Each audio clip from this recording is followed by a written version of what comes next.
Welcome back to the Deep Dive. Today we are looking at a set of sources that, well, they really give us a blueprint for understanding the challenges in Haryana, one of India's most dynamic states. It's a fascinating case study, really. It is, because our sources dig into these really complex trade-offs you get with such rapid development. I mean, when growth is that fast, something has to give. Exactly. And we're going to be looking at that through the lens of governance. Right, we're going to unpack three core tensions. First, the escalating water crisis, which is deeply tied to agriculture. Then there's the story of social progress, specifically on gender metrics, which is, well, it's a very mixed bag. A surprising and uneven picture, for sure. And finally, the root problem that kind of connects them both.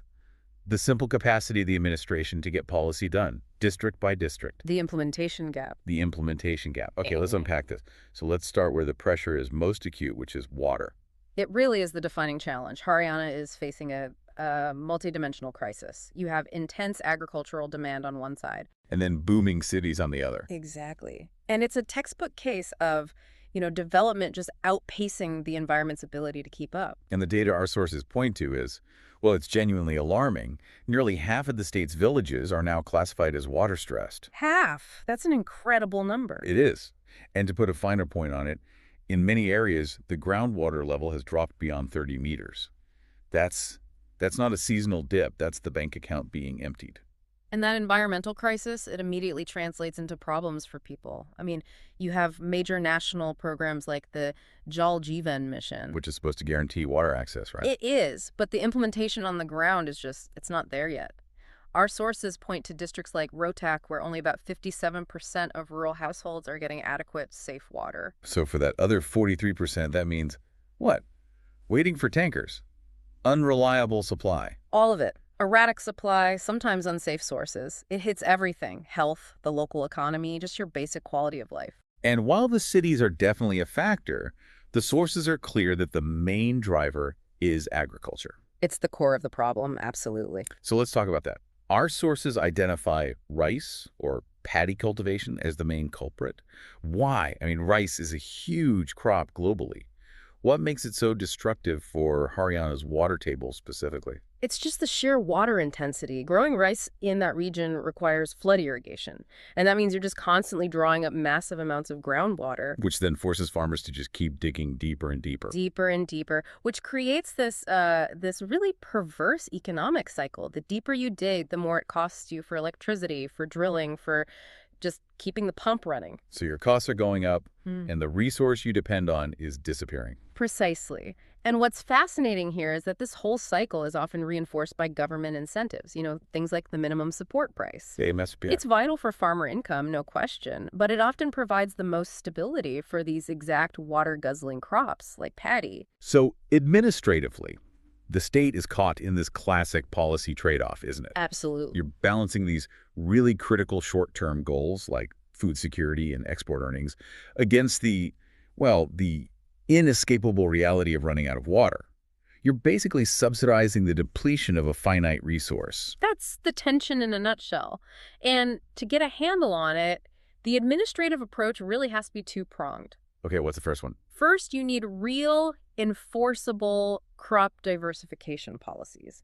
I mean, you have to reduce paddy acreage, but, and this is the critical part, you have to pair that with good incentives and assured procurement for other crops. Like millets and pulses. Exactly. Things that are more resilient. Farmers need to feel confident that they won't be left high and dry if they make the switch. So you shift the economic certainty away from the destructive crop. Makes sense. What's the second prong? The second is a complete overhaul of water governance itself. The sources call it water-audit-linked governance. Then what does that mean in practice? It means real-time monitoring of aquifers, knowing exactly how fast the water is dropping and where. And it also means institutionalizing community-led recharge structures. For our listener, what does a community-led recharge structure look like? Is that like a big rainwater tank?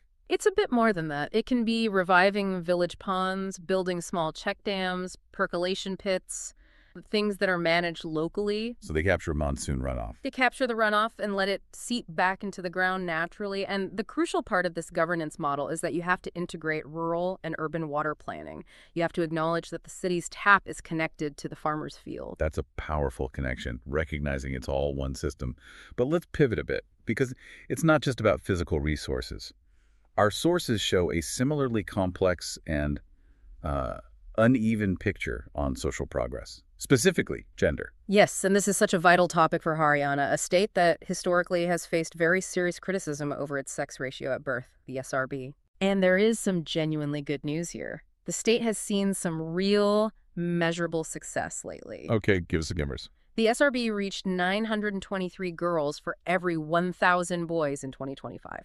Now, that's the highest it's been in the last 5 years. And the sources attribute that directly to administrative action. They do.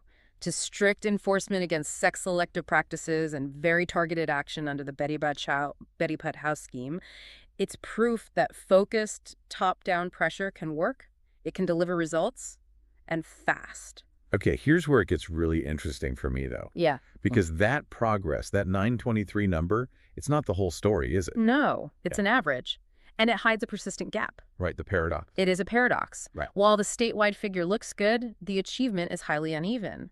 And you see this pattern where richer, more urbanized districts, places like Gurugram and Rewari, are actually lagging behind the state average. That feels completely counterintuitive. You'd think more wealth, better education, Yeah. that those things would lead to better social outcomes. Yeah. Why are the urban centers struggling? Well, it suggests the problem is much deeper than just, illegal clinics that you can raid.